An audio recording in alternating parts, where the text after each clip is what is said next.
Hello बच्चों, नमस्कार। स्वागत है आपका उत्कर्ष क्लासेस में। अब तो तैयारी पूरी हो चुकी है नीट 2020 की। तो मैं भी चाह रहा था कि कुछ बात कर ली जाए भाई, क्योंकि तैयारी तो आपने की है। उत्कर्ष क्लासेस में ऐप में भी आपको काफ़ी पोर्शन कवर हो गया है और क्रैश कोर्स में भी हो गया है। मैंने अप्रैल में ही आपको ये बात कह दी थी, मई में, कि भाई सितंबर से पहले तो होगा नहीं नीट। तो आपको तो डबल फ़ायदा मिल रहा है, ऐप में अलग तैयारी हो रही है और क्रैश कोर्स में भी काफ़ी पोर्शन कवर हो गया। अब तो ऐप में भी काफ़ी कुछ आपकी तैयारी हो चुकी होगी एकदम पुख्ता भाई। और याद रखना है, स्मार्ट टेक्निक्स को बिल्कुल ना भूले फिज़िक्स में बच्चों, क्योंकि फ़िज़िक्स बहुत महत्वपूर्ण है आपके लिए। मैं मानता हूँ कि सबसे महत्वपूर्ण तो बायोलॉजी है भाई, 50% वेटेज भी है, पर वो आप लोगों के लिए सबसे आसान है। फिज़िक्स में तो न्यूमेरिकल्स, आंकिक प्रश्न आते हैं, तो स्मार्ट टेक्निक काम मिलेंगे तो बहुत फ़ायदा होगा। बहुत अच्छे से, आसानी से, जल्दी से आप आंसर निकाल पाएंगे ना।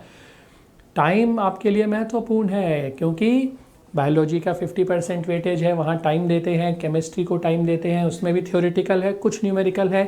फिज़िक्स में ज़्यादा न्यूमेरिकल, थोड़े सैद्धांतिक प्रश्न भी होंगे। तो सबसे पहले यही बात कर लें बच्चों कि फ़िज़िक्स के पेपर को किस तरह से अटेम्प्ट करें। वैसे तो सीक्वेंस आप सोच चुके होंगे, जो आपने सोचा है उसी के आधार पर चलें। फिर भी मैं कहूँगा कि बायो सबसे पहले ले लें, क्योंकि थ्योरेटिकल है और जल्दी हो जाता है और वेटेज भी ज़्यादा है। तो बायो में तो थ्योरी है भाई, पढ़ा और टिक किया, नहीं आता है थोड़ा सा सोचा, आगे बढ़ गए। फिज़िक्स में क्वेश्चंस में न्यूमेरिकल हैं, कैलकुलेशन होती है, सॉल्व करने में टाइम लगता है। तो सबसे पहले बायो ले लें। उसके बाद बच्चों ध्यान से सुने, केमिस्ट्री और फिज़िक्स पे जब आप आओगे ना, तो उसको 3 स्कैन में पेपर करना है। कभी भी एक स्कैन में नहीं करना, नहीं तो एक सब्जेक्ट छूटेगा, केमिस्ट्री और फिज़िक्स दोनों में से। 3 स्कैन का मतलब क्या है? कोई भी एग्ज़ाम में 3 तरह के, 3 लेवल के क्वेश्चंस होते हैं। पहला लेवल वो होता है बेटा, जो आपने क्वेश्चन पढ़ा और देखते ही दिमाग में स्ट्राइक हो गया कि कैसे होगा, क्या फॉर्मूले लगेंगे, क्या अप्रोच होगी, क्या सीक्वेंस होगा, सब समझ में आ गया। आंसर अभी भले ही ना दिख रहा हो, पर समझ में तो आ गया करना कैसे है। उसे वहीं का वहीं कर दीजिए सॉल्व। दूसरे लेवल के क्वेश्चन वो होते हैं जो पढ़ के लगा कि आ तो रहा है, थोड़ा सोचना पड़ सकता है, या कोई स्टेप अभी एकदम क्लियर नहीं दिख रहा है, बीच के स्टेप में कहीं जाके कुछ सोचना पड़ेगा, पर मुझे लग रहा है कि हो जाएगा प्रश्न। उसे मार्क कर लीजिए कि ये सेकंड लेवल ऑफ क्वेश्चन है। उसको अभी पहले नहीं करिए, केमिस्ट्री में भी नहीं, फिज़िक्स में भी नहीं। उसके बाद थर्ड लेवल ऑफ क्वेश्चन होते हैं, जिसको पढ़ के ऐसा कोई एक आध क्वेश्चन हो ही सकता है कि एकदम कुछ समझ ही नहीं आया, अप्रोच ही नहीं दिख रही है, पता नहीं कैसे क्या होगा, फॉर्मूला भले ही कुछ याद आ रहा है लेकिन समझ नहीं आ रहा है कि शुरू कैसे करें या तरीका क्या होगा। उसको भी मार्क कर दीजिए कि भाई इस क्वेश्चन को वापस अब अभी नहीं करना है। तो केमिस्ट्री में फर्स्ट लेवल के क्वेश्चन सारे करते रहिए। उसके बाद फिज़िक्स पे आ जाओ, फिज़िक्स में भी फर्स्ट लेवल के कर दो। सबसे बड़ा फ़ायदा इसका ये है बेटा कि कई बार ऐसा होता है कि पेपर के बाद लगता है, किसी ने बताया कि अरे ये क्वेश्चन इतना इजी आया था फिज़िक्स में या केमिस्ट्री में, अरे ये तो मैं देख ही नहीं पाया, अरे काश ये देख लिया होता तो ये तो सीधे टिक करना था कुछ, क्योंकि जैसा मैंने कहा सैद्धांतिक भी आते हैं, तो टाइम ही नहीं बचा मेरे पास तो करने के लिए, कैसे करता। ये कभी भी दिक्कत नहीं होगी अगर आप ये स्ट्रेटेजी फॉलो करेंगे। तो इस स्ट्रेटेजी का सबसे बड़ा फ़ायदा ये कि आसान क्वेश्चन कभी छूटने वाला नहीं है। और फर्स्ट स्कैन के बाद जब आसान हो गए हैं, पहले केमिस्ट्री किया, फिर फिज़िक्स किया, वापस से जाइए केमिस्ट्री पे और सेकंड स्कैन वाले क्वेश्चन कीजिए, क्योंकि सेकंड स्कैन भी आपसे होने वाले क्वेश्चन हैं, पर समय लेने वाले थे। तो समय लेने के लिए उन क्वेश्चंस के कारण उनकी बलि नहीं चढ़ानी है जो सीधे या जल्दी टिक हो जाते हैं केमिस्ट्री फिज़िक्स में, क्योंकि सेकंड लेवल वाला एक क्वेश्चन होगा, उतनी देर में फर्स्ट लेवल के 3 क्वेश्चन होंगे। तो सेकंड का अगर एक छूट भी गया बाय चांस, वैसे तो जो मैं स्ट्रेटेजी बता रहा हूँ बेटा, उससे कभी आपका पेपर नहीं छूट सकता, पर अगर एक छूट भी गया तो एक छूटा और 3 किए, प्लस में ही रहोगे, फ़ायदा ही होगा। तो first scan, first level chemistry के करिए, बायो तो पूरा कर लिया आपने, फिर केमिस्ट्री करिए, फिर फिज़िक्स करिए।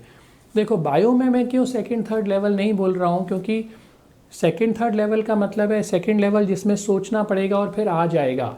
थ्योरी में मुझे नहीं लगता बायो में ऐसा कुछ होगा कि मैं थोड़ी देर सोचूंगा, फॉर्मूला करूंगा, अप्रोच लगाऊंगा तो आएगा। वो तो आपको आता है रटा हुआ तो होगा, नहीं आता है तो नहीं होगा। तो केमिस्ट्री और फिजिक्स की मुख्यतया बात कर रहा हूँ। केमिस्ट्री में भी तो न्यूमेरिकल पोर्शन है, थ्योरी जो है उसमें तो फिर वही बात रटा हुआ है। अगर आपका इनऑर्गेनिक का कुछ पोर्शन प्रश्न आया सीधे टेक नहीं आता है तो कुछ नहीं कर सकते। न्यूमेरिकल वाला जो पार्ट है फिजिकल केमिस्ट्री, उसमें एकदम ना भी आए तो फॉर्मूला लगा के, अप्रोच लगा के, सोच के धीरे धीरे प्रश्न हो जाता है। तो इसीलिए केमिस्ट्री और फिजिक्स में, फिजिक्स तो लगभग पूरा न्यूमेरिकल है, केमिस्ट्री का फिजिकल केमिस्ट्री की बात कर रहा हूँ, उसमें सेकंड स्कैन के लिए सेकंड लेवल के प्रश्नों को छोड़ दें और आगे बढ़ जाएं। उसके बाद फिजिक्स पे जाएं, फर्स्ट स्कैन फर्स्ट लेवल करें, सेकंड लेवल मार्क करके छोड़ दें, थर्ड लेवल मार्क करके छोड़ दें। केमिस्ट्री में भी थर्ड लेवल मार्क करके छोड़ दें। पुनः केमिस्ट्री पे जाएं, वापस सेकंड लेवल के क्वेश्चन जो आपने मार्क थे, चाहे मार्क फॉर रिव्यू कर दो या किसी भी तरह से मार्क कर सकते हो, लिख के भी कर सकते हो, उन क्वेश्चंस को अब करना शुरू करें। उसमें अधिकांशतः आपसे हो जाएंगे, कोई छूट भी सकता है, कोई दिक्कत नहीं। अगर थोड़ा सा ट्राई किया नहीं हुआ, समझ में नहीं आया, अटक गए, छोड़ें, आगे बढ़ें। फिजिक्स पे जाएं, फिजिक्स का भी सेकंड लेवल पूरा कर दें।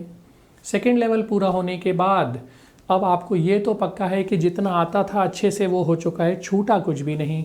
अब थर्ड लेवल के क्वेश्चन चाहे केमिस्ट्री में देख लें चाहे फिजिक्स में, उनमें से जो भी हो गया तो ऊपर ही जा रहे हैं, नीचे नहीं जा सकते अब जो लेवल आपने प्राप्त कर लिया है। तो ये स्ट्रेटेजी ज़रूर फॉलो करनी है बेटा।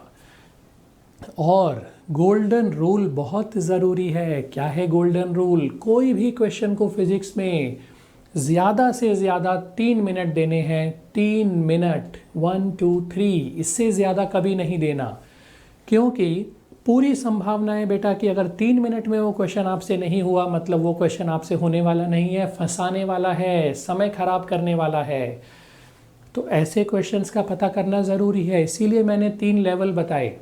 नहीं तो क्या होता है, हम कोई क्वेश्चन करने में फंस जाते हैं, करते रहते हैं, 10-10 मिनट खराब हो जाते हैं और फिर तो हम कभी भी आगे नहीं आ सकते दूसरे बच्चों से, क्योंकि हमने 10 मिनट एक प्रश्न में ख़राब कर दिए।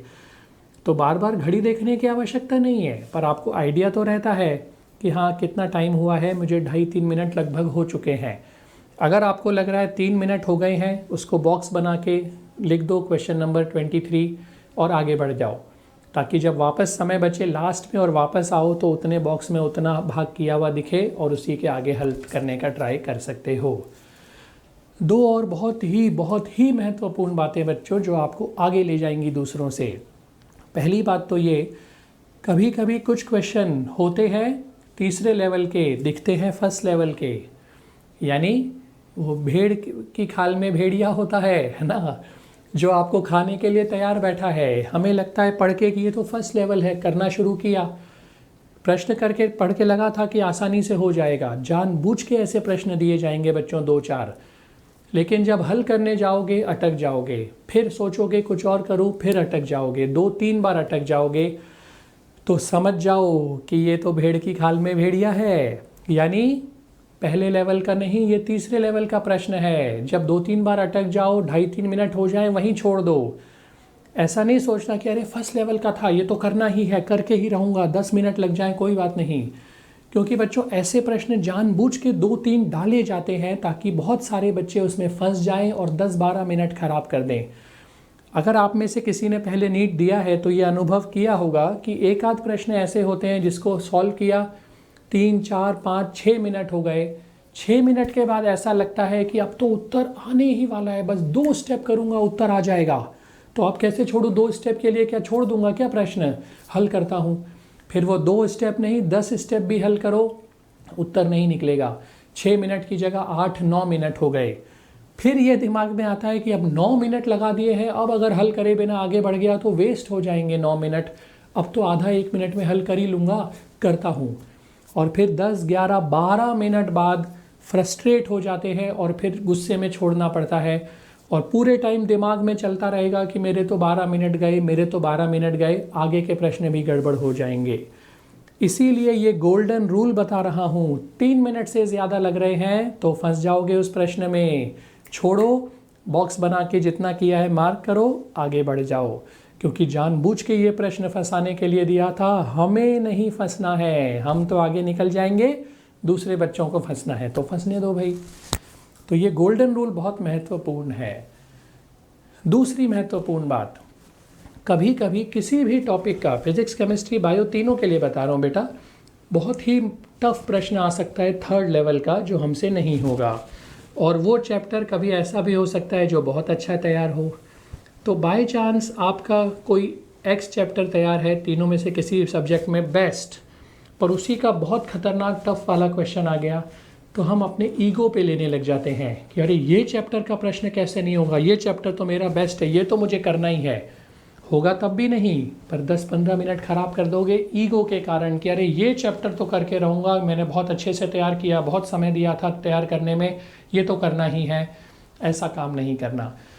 भले ही हमारा अच्छा चैप्टर हो, अगर थर्ड लेवल का क्वेश्चन है आगे बढ़ जाओ, लास्ट में ट्राई कर लेना अगर समझ में आता है तो ऐसा बिल्कुल नहीं कि ये चैप्टर का कैसे छोड़ दूंगा, ये यूनिट तो बहुत अच्छी है, इसका तो करना ही है। करना है, पर अगर लगता है थर्ड लेवल है तो ईगो पे नहीं लेनी है वो बात।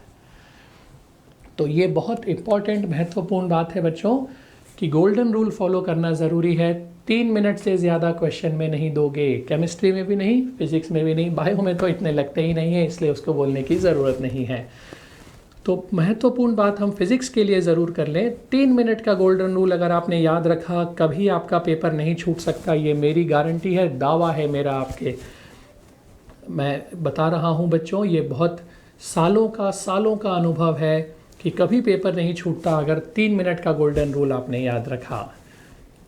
तो ये बहुत ही महत्वपूर्ण बात आप ध्यान रखें बेटा, सबसे ज़्यादा ज़रूरी यही बात दिमाग में रखनी है बस। तो पहले बायो कर ले, फिर केमिस्ट्री और फिज़िक्स का फर्स्ट लेवल, फर्स्ट स्कैन, फिर सेकंड स्कैन केमिस्ट्री का और फिज़िक्स का। उसके बाद थर्ड लेवल में तो जो आपका बचा है कोई बात नहीं, कोई दिक्कत ही नहीं है, आराम से सॉल्व कर सकते हैं। तो थोड़ा सा समय का ध्यान रखना ज़रूरी है हर प्रश्न के लिए, और आइडिया होता है कि इस प्रश्न में मुझे कितना समय लग गया है। तो भाई बच्चों, आप सभी को ऑल द बेस्ट। मुझे पूरा विश्वास है, पूरी उम्मीद है, जो आपने मेहनत की है ज़रूर सफल होगी। मेहनत कभी व्यर्थ नहीं जाती बेटा, उसका फ़ायदा ज़रूर मिलेगा। और पढ़ाई करते समय जो आपने नियम का पालन किया है, डिसिप्लिन रखा है, अनुशासन ज़िंदगी में, वो आगे पूरी ज़िंदगी काम आता रहेगा, उसमें कभी भी आपको नुकसान नहीं होगा, उसका फ़ायदा हर जगह मिलता रहेगा। तो एक कवि की कविता की 4 पंक्तियों से ख़त्म करते हैं भाई ये डिस्कशन, जो मैंने जेई वालों को भी बोला था। डिगो न अपने प्रण से तो तुम सब कुछ पा सकते हो प्यारे, डिगो न अपने प्रण से तो तुम सब कुछ पा सकते हो प्यारे, तुम भी ऊंचे उठ सकते हो, छू सकते हो नभ के तारे। अचल रहा जो अपने पथ पर लाख मुसीबत आने में, मिली सफलता जग में उसको जीने में मर जाने में। तो बच्चों 100% गारंटी मुझे है कि आप ज़रूर सफल होंगे, इसी विश्वास, इसी आशा के साथ all the best, best of luck बच्चों। खूब अच्छे से परीक्षा दें, बढ़िया रिजल्ट स्कोर करें। तो खत्म करते हैं आज की बात। All the best for NEET सितंबर 2020 बच्चों।